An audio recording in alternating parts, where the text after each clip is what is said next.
As we said, we're bringing in the top three qualifiers from today's NASCAR Nationwide Series qualifying session.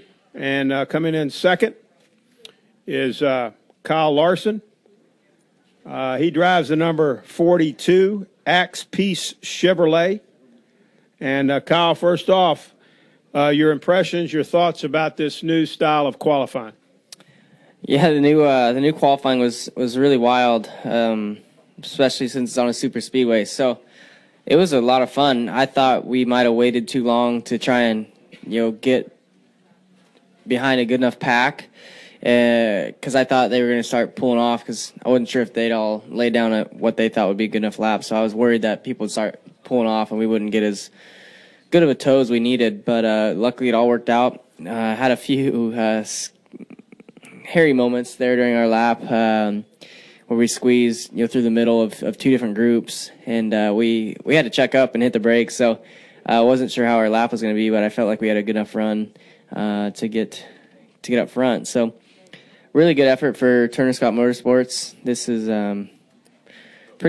really cool. Having three cars entered and to take the top three spots in qualifying is really neat. So I know Harry Scott and Steve Turner are excited about that, and hopefully we can have a top three finish in the race come tomorrow.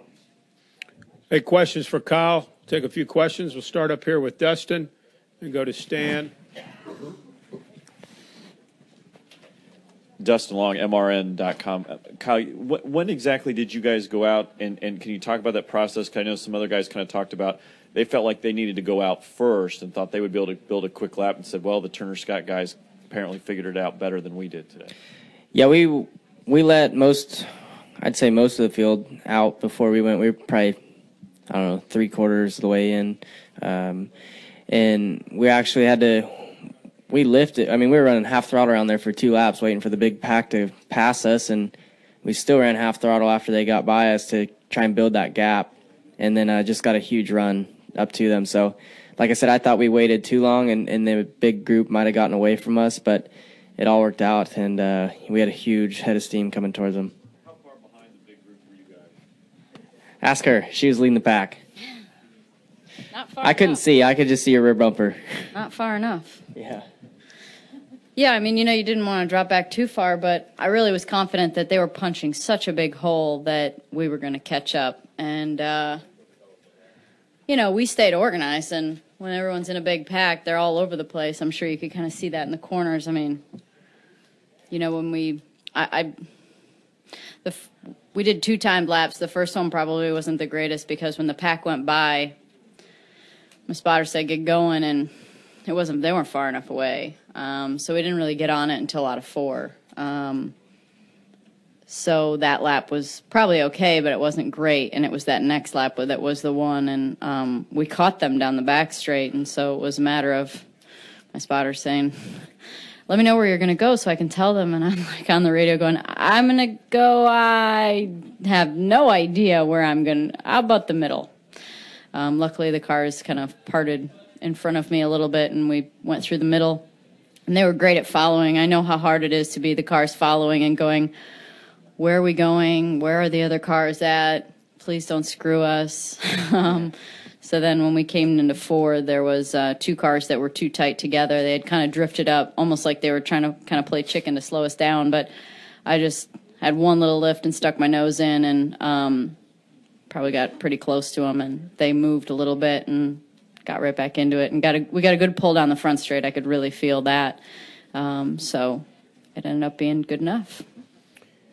And third quickest, Danica Patrick. She drives the number 30 Florida Lottery Chevrolet. And Danica, just wanted to ask you your thoughts and impressions about the new style of qualifying. I think there are going to be some times that it's going to be a total disaster. Like when we go to short tracks, I just can't imagine what it's going to be like. I mean, there's plenty of room. People can go wherever. There's many, many lanes. It's all about momentum. But when you go to places like Bristol, and when we go to Martinsville, and shoot, even Phoenix right now, I mean, short tracks in general are just going to be a really big challenge. And then you've got the 1.5 miles where you're going a lot faster.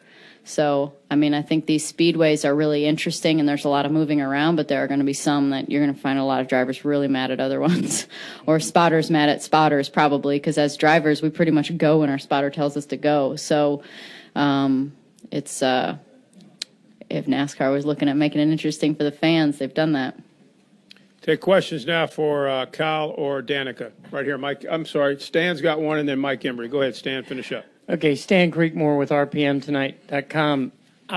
Now for both of you, since you're both here, do you think you lost anything by the fact that the second and third session were rained out, or did this really give you the best opportunity to get your best lap today?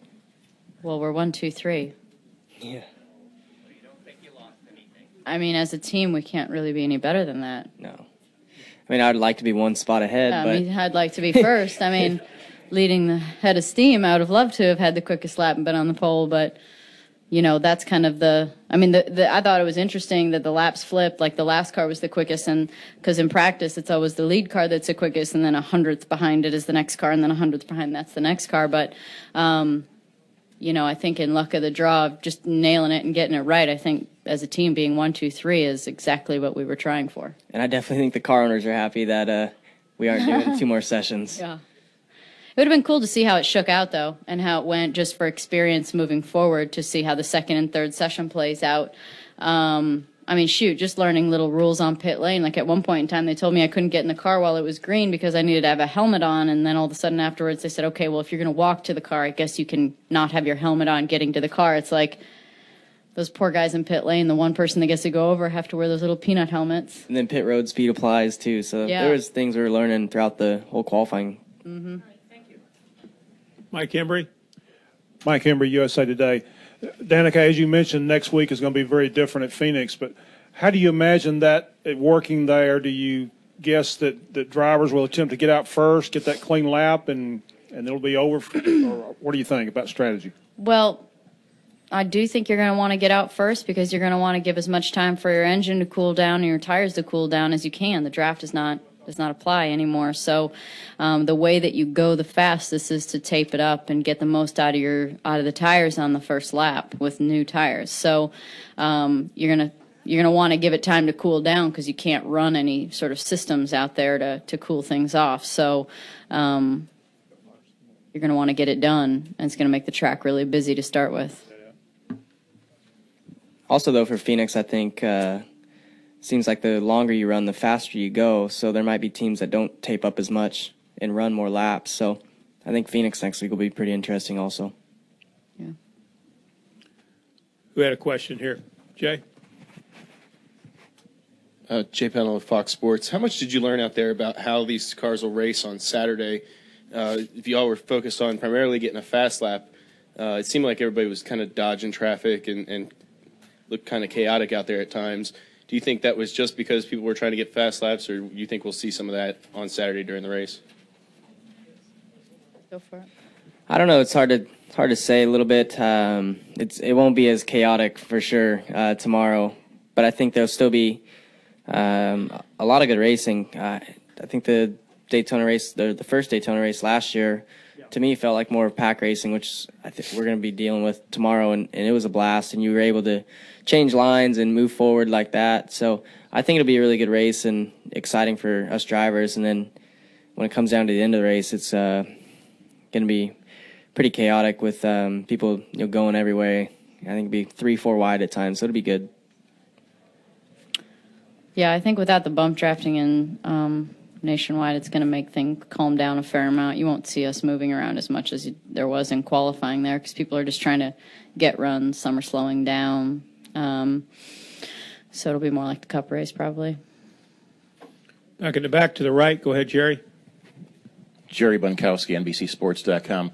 Danica, I'm asking this in a very light fashion. Your thoughts or comments about Richard Petty's comments this morning say he's willing to race you? All right. I think Tony said he was getting the cars ready, right? I mean, at the end of the day, the most important thing is that my team owner, Tony Stewart, believes in me. That's the most important thing. I mean, could this be a thing you could do like maybe on a computer simulator if it's not on a track? No. Who else has a question? Any others? Okay, thank you very much. Good luck in the races this weekend.